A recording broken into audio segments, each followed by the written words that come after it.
नागपुरात राज्य सरकारच्या प्रादेशिक अंडी उबवणी केंद्रातील कोंबड्यांना बर्ड फ्लूची लागण, शेकडो कोंबड्यांचा मृत्यू.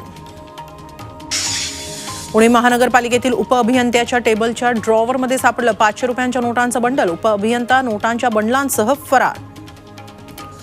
सांगलीमध्ये राजापुरी हळदीचा तब्बल 41,101 रुपयांचा विक्रमी दर. बाजार समितीत 12,900 क्विंटल हळदीची आवक. जलसंधारण परीक्षेत झालेल्या पेपरफुटीच्या निषेधार्थ संभाजीनगरमध्ये विद्यार्थ्यांचं आंदोलन. परीक्षा पुन्हा घेण्याची मागणी. 10वी-12वी बोर्डाचे निकाल लांबणीवर पडण्याची शक्यता. पेपर तपासणीवर 63,000 शिक्षकांचा बहिष्काराचा इशारा.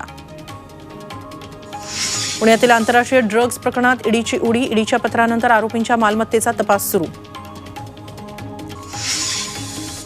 पुणे मेट्रोच्या 3ऱ्या टप्प्याचं उद्घाटन. रुबी हॉल क्लिनिक ते रामवाडी टप्प्याचं मोदींकडून ऑनलाईन हिरवा झेंडा दाखवत उद्घाटन. पुणे मेट्रोवरून श्रेयवादाची लढाई. मेट्रोचं काम फडणवीसांच्या काळात. हेमंत रासनेंचा दावा. तर काँग्रेसमुळे पुणे मेट्रो मार्गी लागल्याचं धंगेकरांचं म्हणणं. रत्नागिरी सिंधुदुर्ग जागेवरून चुरस वाढली. शिंदेगडाकडून किरण सामंतांच्या नावाचा ठराव मुख्यमंत्र्यांना सादर करणार. विजय वडेट्टीवार यांची मुलगी शिवानी वडेट्टीवार यांनी पक्षाकडे मागितली लोकसभेसाठी उमेदवारी. आता संसदेतूनच आवाज उठवणार शिवानींचा निर्धार. संभाजीराजे छत्रपती यांनी लोकसभा निवडणुकीतून माघार घेतली. वडिलांना उमेदवारी मिळाल्यास 100% प्रचारात उतरण्याचा निर्धार.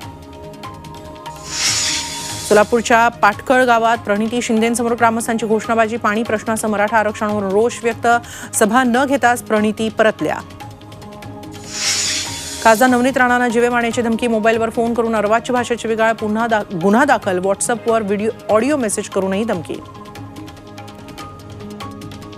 मनसे अध्यक्ष राज ठाकरेंचा उत्तर मुंबई दौरा. प्रत्येक महाराष्ट्र सैनिकाला भावासारखं जपा. कार्यकर्त्यांना दिला संदेश. आता सर्वात जास्त गरज शरद पवारांना पाठिंबा देण्याची. अजित पवारांचे पुतणे शरद पवारांचे नातू युगेंद्र पवारांचं विधान. पवार कुटुंबातील सगळे बहिणीसाठी उभे राहतात याचा आनंद आहे. सुप्रिया सुळेंचा अजित पवारांना टोला. मराठा आरक्षणाविरोधातील याचिकेवर 8 मार्चला हायकोर्टात सुनावणी. अॅडव्होकेट जयश्री पाटील यांची दिवाणी रिट याचिका. विनोद पाटलांच्या वतीनं कॅबिनेटही दाखल. बंगळुरू स्फोटातील आरोपीवर एनआयएकडून बक्षीस घोषित. रामेश्वरम कॅफेमध्ये आयईडीची बॅग ठेवणाऱ्याबाबत माहिती देणाऱ्याला 10 लाख दिले जाणार.